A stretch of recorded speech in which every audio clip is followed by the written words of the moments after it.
One.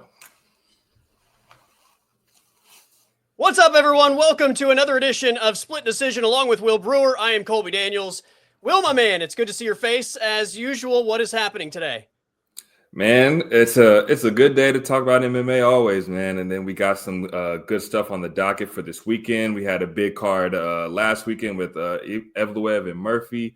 We had some breaking news this morning. So, I mean, it's always a good day to talk MMA, brother. That's right. That's right. There's a lot to discuss. There's a lot of BS that we've got to sift through. I mean, that's kind of just the natural way of things in the MMA world. But I feel like we got to start with this MVP card because it's made a lot of big waves.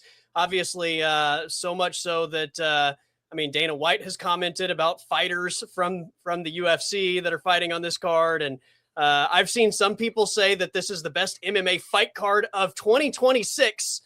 Regardless of the promotion. So I guess first and foremost, what are your thoughts on the MVP card?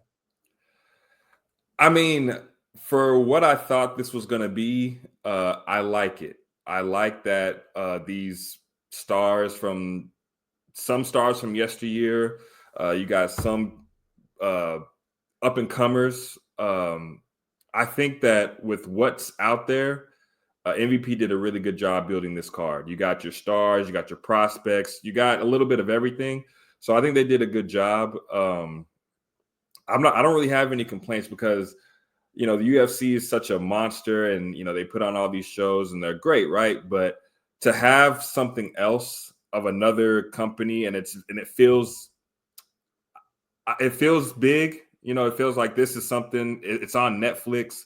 I think you're going to get a lot of viewership out of it, especially with Ronda and Francis and Nate Diaz. So with what they were able to work with, I think they did a great job building this card. Now, to say that this is the best card of 2026, I would like to maybe take a little deeper dive at the look of it. But off first glance, I'm not there. Okay, fair enough. How does this card compare to the last numbered card in the UFC? Because they're not pay-per-views anymore. So the last numbered card in the UFC, how does this MVP card compare to that in your mind? Well, we'll see. That last card we had was 326 or 263. 263, as I kept calling it. Yeah. Yeah. So my dyslexia kicking in.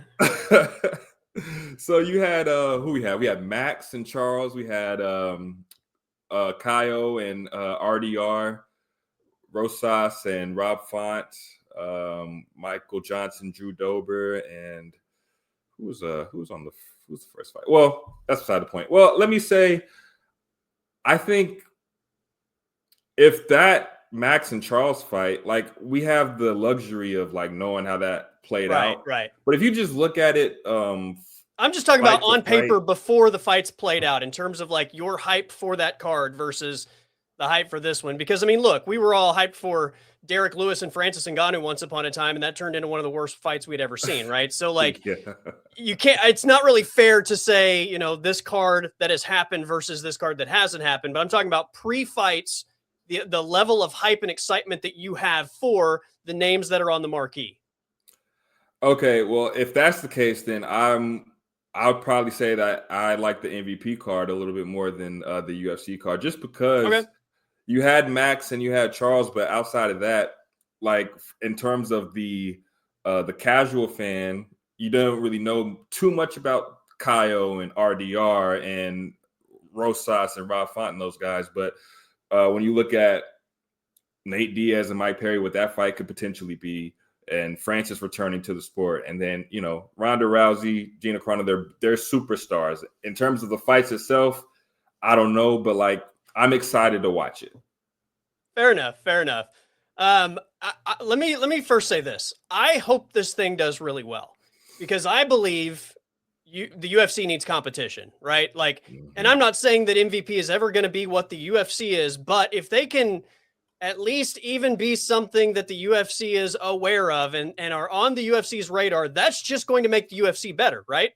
Like, we all agree that when you have competition, it's going to bring the best out of anyone or anything. So MVP being a real player is going to make the UFC a better product overall. So for that reason alone, I hope this thing succeeds. am I like over the moon geeked for Nate Diaz, Mike Perry, Ronda Rousey, Gina Carano? I mean, look, I think there'll be fun fights. Would I put that ahead of UFC 326? Like, absolutely not. Like, I am the one thing that will guarantee that I watch this is Francis Ngannou fighting. Like, that is the one reason why I will not miss this fight card.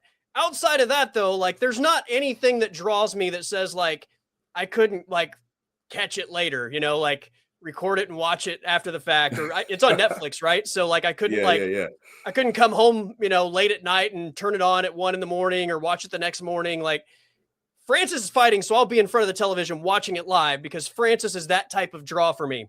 Mm-hmm. Everybody else, I mean, if this was Ronda 15 years ago, I'm watching it live, but like Ronda, Gina Carano in 2026 isn't making me like stop every plan that I have in life to like go sit in front of Netflix. So again, because Francis is on it, I'll watch all the fights live because I will clear my calendar for Francis Ngannou. The fight card overall, I like it. I think it's good. I saw somebody today say that they thought it was better than the White House card, which is beyond baffling to me.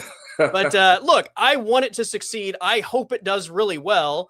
And I hope that, it levels up the UFC's game, because we've talked about this for a couple years now. The UFC was on such a heater after COVID. I mean, there was probably three full years on an absolute heater where like you really didn't have a week off of like having amazing fight cards. And of course it was always going to catch up at some point. But I think the combination of it catching up and you not having the same star-studded type cards that they had for such a long stretch, and then the lack of development in terms of like new superstars, I think the UFC could use the competition, but I don't think that this card alone is like better than the White House card or better than, most UFC numbered cards. That said, dude, Francis Ngannou is still, I mean, like in terms of MMA superstars, is Francis a top 5 MMA superstar still in your book?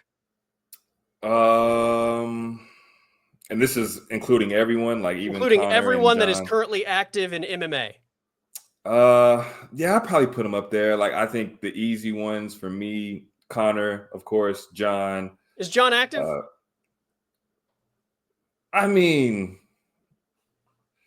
he said he came out of retirement. He came out of retirement, okay?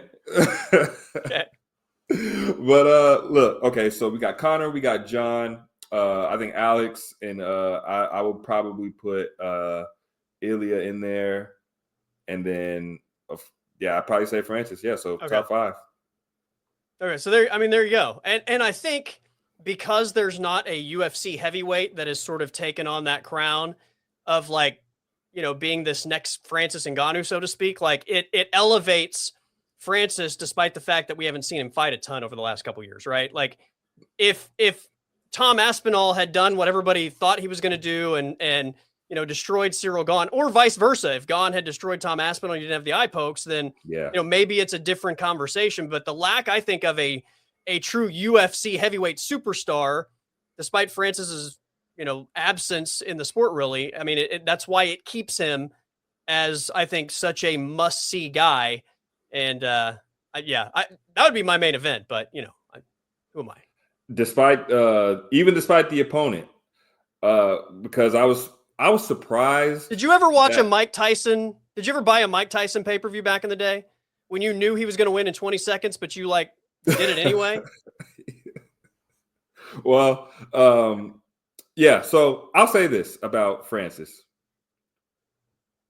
he never lost the UFC heavyweight title. Right.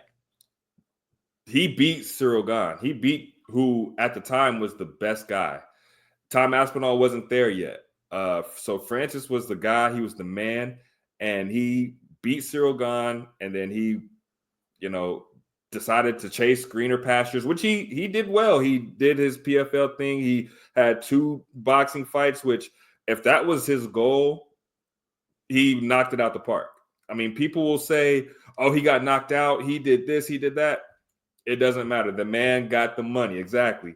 So he's still I would say probably the biggest draw in the heavyweight division. John, I mean, he's such a wild card. I mean, we don't know what he's going to do. And then with Tom, there's still, I think he's missing that signature win. I think that Cyril Gane fight was the fight that was supposed to get him that win. But without that, Francis is still the guy. So I'm really excited to see him fight. He's fighting Felipe Lins, and he's a former light heavyweight.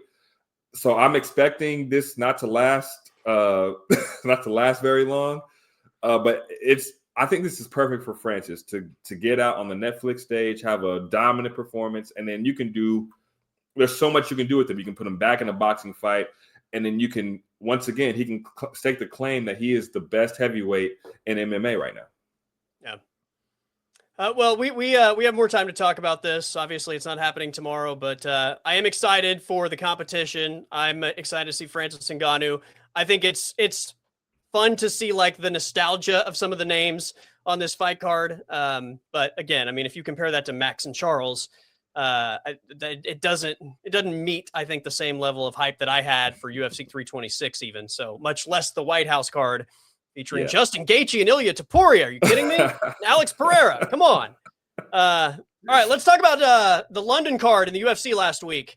First of all, I think you and I have both had a fight card in London on the bucket list for a while. So it's always fun to see, one of those London fight cards, how rowdy the fan base is. What did you think of Movsar Evloev and Lerone Murphy in the main event?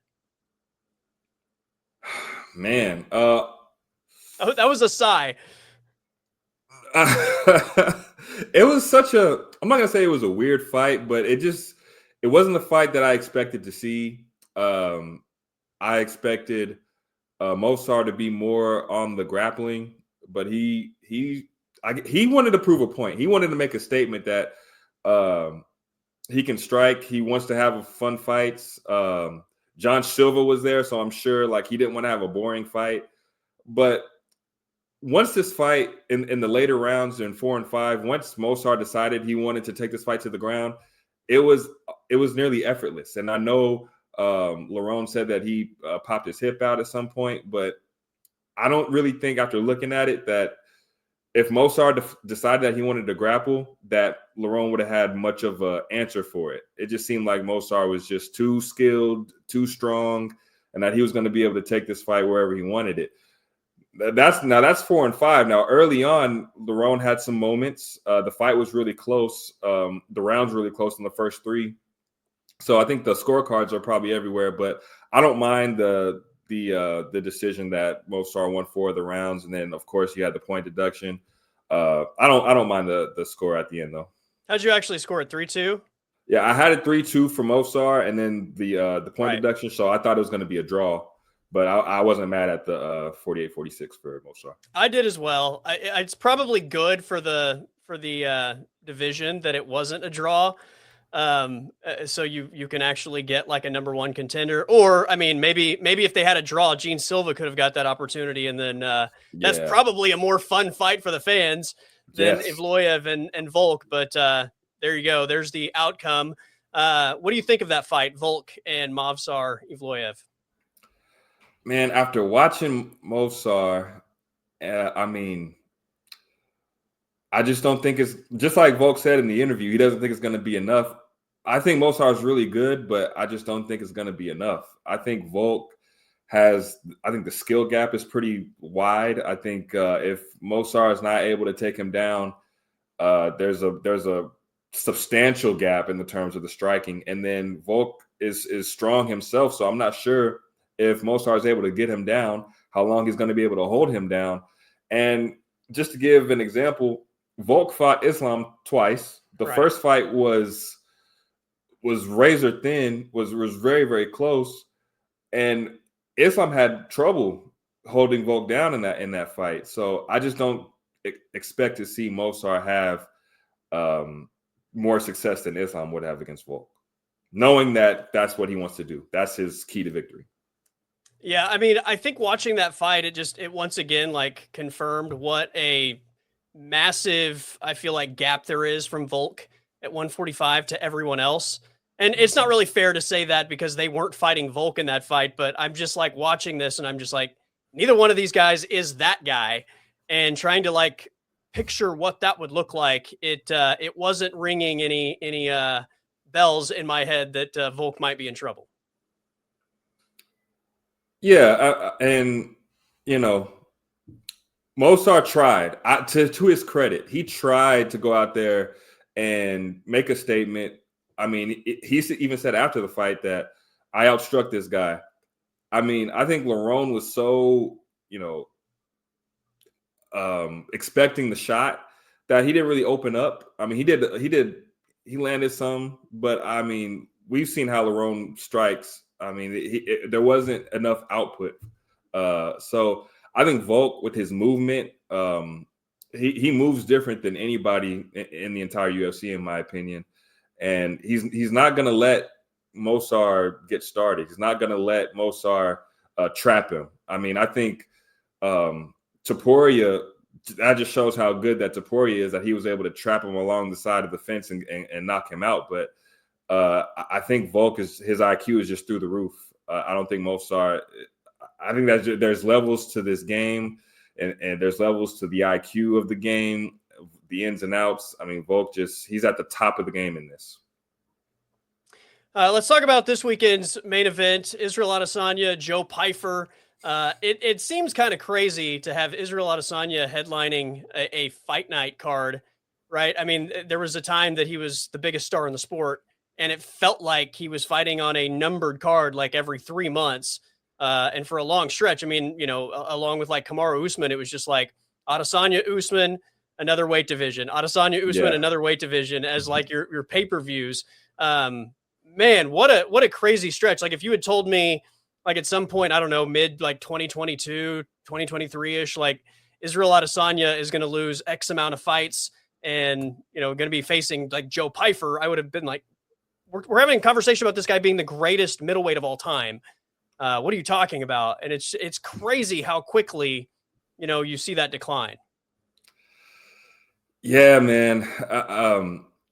It is crazy because like we were looking at Izzy and he's defending the title so much. And we're talking about like when Robert Whittaker was fighting him, it's just like, yeah, I mean, it should be a good fight, but I mean, we got to see Izzy lose. It was to that point. Like we weren't sure like that the guy was going to lose at middleweight.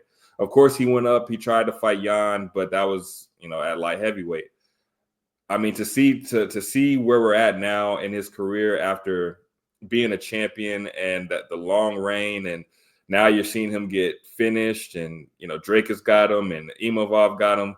It is quite weird that we're here, and now he's main eventing a fight night, fighting against Pyfer, who's I believe ranked 15th or 14th, down in the rankings. So the sport is better when Izzy is doing well. I think the UFC has a star problem, but Israel Adesanya is probably still one of the biggest stars in the game. He's just not winning right now. So this weekend is big for Izzy. This is, in my opinion, this is a must win for him. Obviously, Father Time is undefeated. It ultimately gets everyone. Excuse me, it's getting me at the moment. When you watch Izzy, like, is this?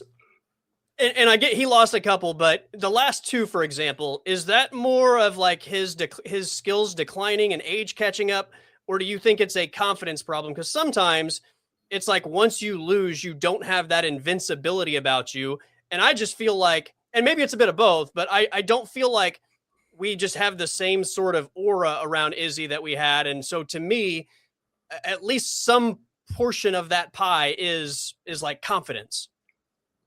Yeah, I think, and I think you can tell, and just when you listen to his interviews, I think his confidence has went down a bit compared to the guy that we saw when he first entered the sport. Like the confidence was just oozing out of him, and now you can just hear him talk about like, it's not about the belt, it's about the performance, and I think that's rooted in confidence. The Sean Strickland fight obviously was,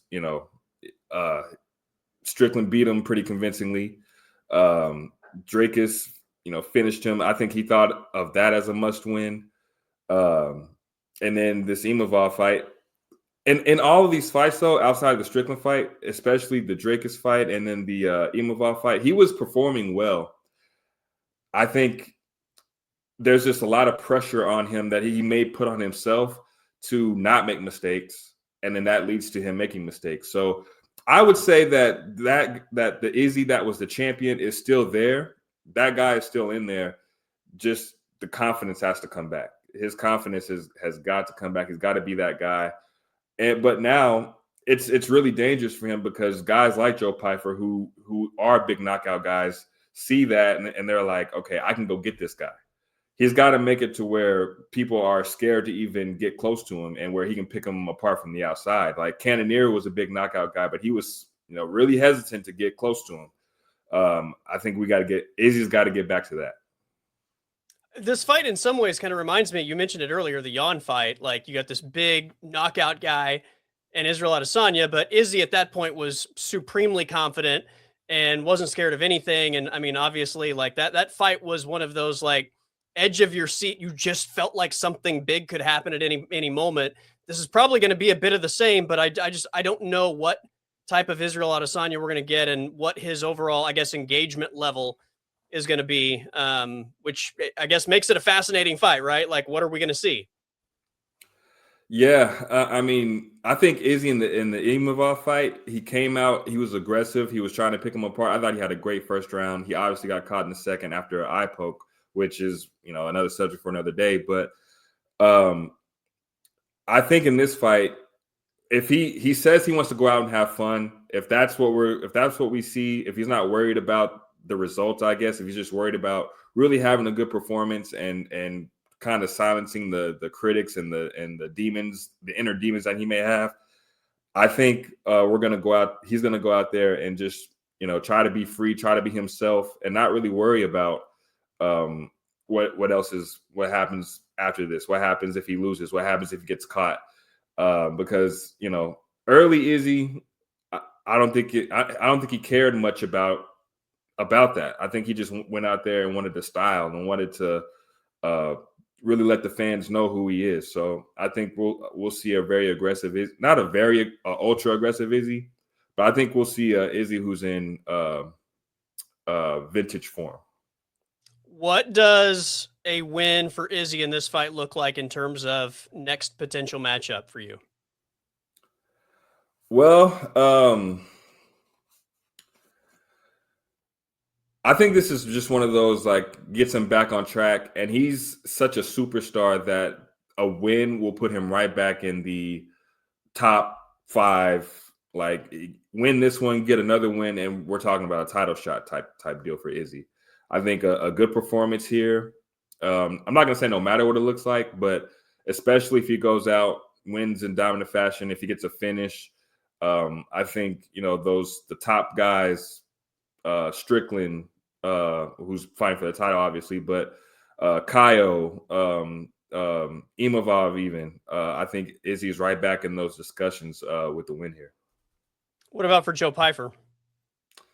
I think the same for him. I think if he beats Izzy, he kind of leaps a lot of the guys who's in front of him. He's at 15 now. If he beats Izzy, I think he just takes Izzy's spot in the top 10, and he's right there with the Kaios. With I think RDR's out of the division now, but you got Fluffy Hernandez, Brendan Allen. I think he's right there in those in that discussion, and potentially one more, and then he'll get a title fight.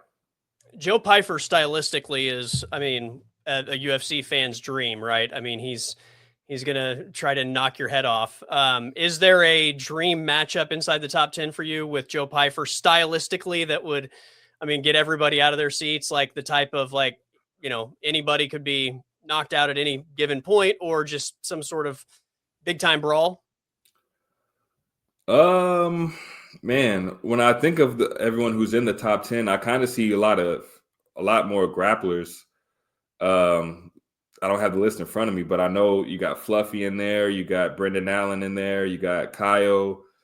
I believe you still got Robert Whitaker and RDR. Man, I don't think. I mean, Dracus is up there too. I mean, him and Dricus would probably be fun with how, Yeah. unique Dricus is. But just in terms of how Joe Pyfer fights, I think he's probably one of the only ones who kind of goes out there and wants to headhunt. Not saying that's all he does, but that man does pack a punch. Yeah, no doubt. That's an interesting division, and you kind of just sort of have this like log jam of guys after Strickland and Hamzat have their fight. Dricus du Plessis obviously was completely shut out against Hamzat, and I have zero appetite to see him get another shot without doing something. After the complete domination, obviously Amavov I think is right there in the conversation without having to win another fight to probably deserve an opportunity. But then it's, Fluffy had an incredible win streak. Brendan Allen has done a lot of good things. Kaio back on the winning side of things. I mean, that is a very clustered group of 185ers after the championship matchup. Yeah, everyone's pretty much in the same spot. Like you said, Dricus needs to do something, needs to do more. I'm surprised. I think Brendan Allen has a fight with someone who's not even ranked, I think, coming up. Fluffy just lost, but I think he'll want to come out and make a statement in his next fight. Dricus needs to go out there and definitely he needs to have a fight. And with everyone so clustered up, there's a lot of options out there. This division, I think it's fun though, even though there's a lot of clustered. It's really clustered. It's still fun. I think the division is as deep as it's been in a while. I think when Izzy was reigning over it, you had you had Cannonier, you had Robert Whitaker, but I think there was such a gap that we kind of, expected Izzy to win most of these fights. I think right now, even though you have Hamzat as the champion, everyone else is still kind of in that, we're good, but we'll see what happens next. What's your frustration level with Hamzat's overall activity? I think it's been like that for so long. I'm kind of used to it. But now that he's champion, you want to see him fight, at least 2 times a year. And I know like some of the stuff, it's out of his control, but I'm not gonna lie though. I am happy that he's getting one in now. When did he fight last? Was that October? And now that's your department. I couldn't tell you that. You have the memory. So he fought Dricus, I believe it was October. Yeah. September, October, somewhere in there. And now fighting now in March. So hopefully he's fighting early enough where he can get one more, but I don't have high hopes. So hopefully we can get Hamzat in there another time. I know they like to go to Abu Dhabi in October, so maybe that's an easy one to get Hamzat in there again for. But I'll ask you this. Do you think Hamzat, should he beat Strickland, is that his last middleweight title defense? Is he going to vacate and go up? Ooh, that's a good question. Because I'll say this, if he vacates and then he's got a light heavyweight title opportunity, I think we'll see him again. But if he's got a middleweight title defense, I'm not sure we'll see him again this year. Oh, this year? Yeah. Yeah. He's not fighting again this year, period. You don't think if they were like, all right, man, no, we want you to fight in October against maybe December, maybe December, but there is zero chance he's fighting like in October. Man, I think he would do it for the light heavyweight title, for the chance to become a double champ. I think he'd do it then, but for another middleweight title defense, maybe. I don't think we'll see him. If it's a very advantageous matchup, then you might be right, but I don't know. Well, out of Yuri and Alberg, do you think those are advantageous matchups for him? You know what? I don't know. Yeah, I think with just how big he's gotten, I think he could make 205. Of course, he can make 205, but he might be able to do the same thing that he's done at middleweight at light heavyweight. But we'll see. I don't know if we've seen enough of Olberg against any sort of grappler to know necessarily, right? I mean, we've seen Yuri. I mean, the Yuri Glover Teixeira fight, right? I mean, Mhm. that was chaos. Chaos, yeah. But I love that fight. Yeah. But I don't know if we've seen enough of Olberg to know, like, what that would ultimately look like. But I'm intrigued by it for sure. I'm intrigued by Yuri Hamzat. Yeah, so if that's the fight, Hamzat's coming back and before the year is over. It's I don't know. when is that fight? It's March now. Hold on, I might take back what I said. Hold on, when is that fight? UFC 328, May 9th. Yeah, zero chance. Never mind. Zero chance. Never mind. I was thinking that fight was like coming up soon. Never mind. I take it back. Yeah. Oh, well, I mean, sign me up though. Sign me up. Yeah, yeah. Hamzat being against anybody is intriguing, right? I mean, that's kind of the aura of the guy. It's unfortunate that he's not active because he kind of made his name by being incredibly active, right? Like Yes. Fight Island, he shows up and is just like annihilating everyone is in his path, and like with days rest, and like that was sort of like the hype around him, and the mystique was this like guy that doesn't care, and he's just like gonna walk in off the street a week after fighting somebody and do it again. And yeah, I mean, obviously you get to this level, you can't do that same thing against this level of fighter, but still, it's, you like to see him active more than, once every 24 months. That's an exaggeration, but yeah. Yeah. He was the star of COVID. Like, I remember those cards first started, and then, he fights, I think it was John Phillips, and he just absolutely annihilates him, fights 7 days later, and he's switching weight classes. I mean, it was, and that's how he made his name, of course. But since then, like since that early stretch, it's just been, it's been so hard to get this guy in the octagon. But whenever he's in there, it's always been fun, except for this Dricus fight. I was so hyped for that fight because I really thought Dricus was going to give him something, that he hadn't really seen before. I was too. And I don't even want to get into it. I thought Dricus was just good enough on the ground that it was going to create, some challenges and maybe present some stand-up opportunities. And no, but credit Hamzat, like he realized he wasn't fighting Gilbert Burns, and he didn't like need to stand up and risk it. I mean, he knew what the path of victory was, and there was 0% chance that he was doing anything but taking that path. So, and then the last minute of the fight, Dricus has him in a rear naked choke almost. I was about to say there is no way that DDP is about to win this fight after that abysmal performance, but Hamzat got it done. This Strickland fight is really intriguing though, especially after what Strickland did. I'm not sure, but once Hamzat gets a hold of you, I'm not sure Strickland's going to be able to keep him from taking him down. But if he is, I'm very intrigued. Defense is phenomenal, but we'll see.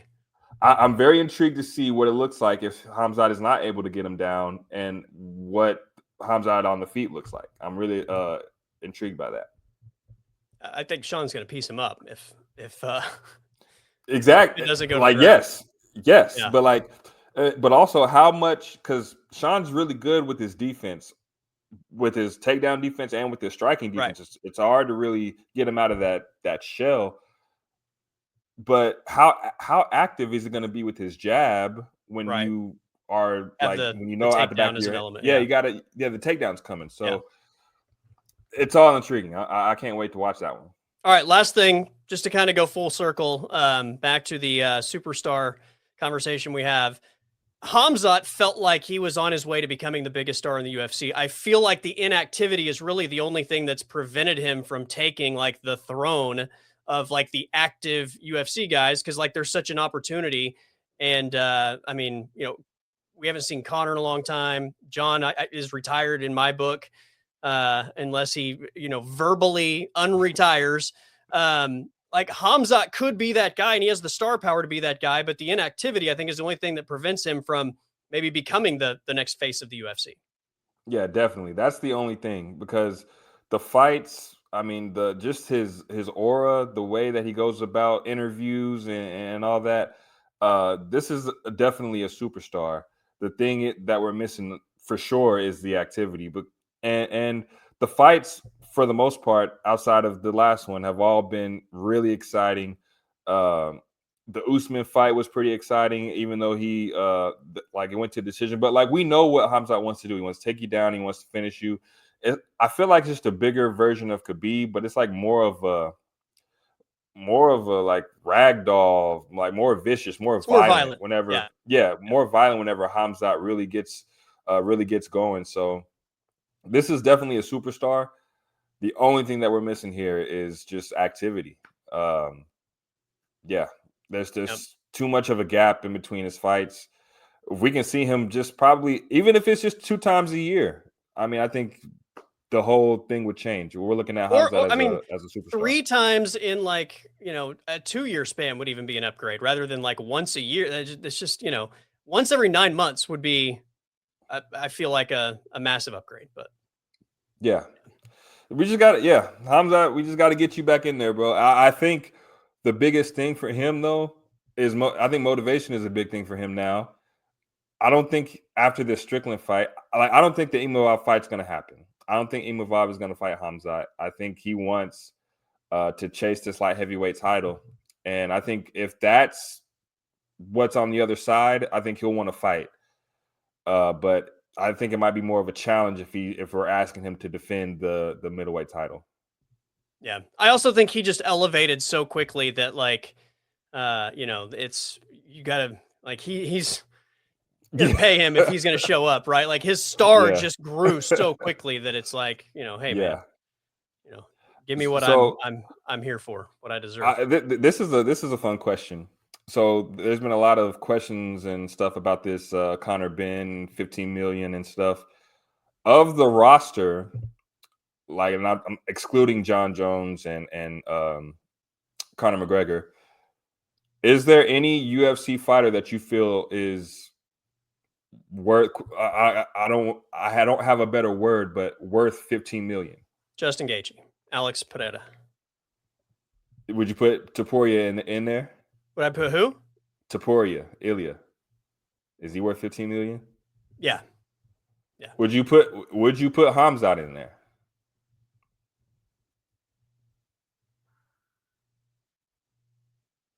Yeah, I think so. 15 million. I think so. Even with the inactivity. Well, I mean, for 15 million, he's not going to have inactivity. That's the point.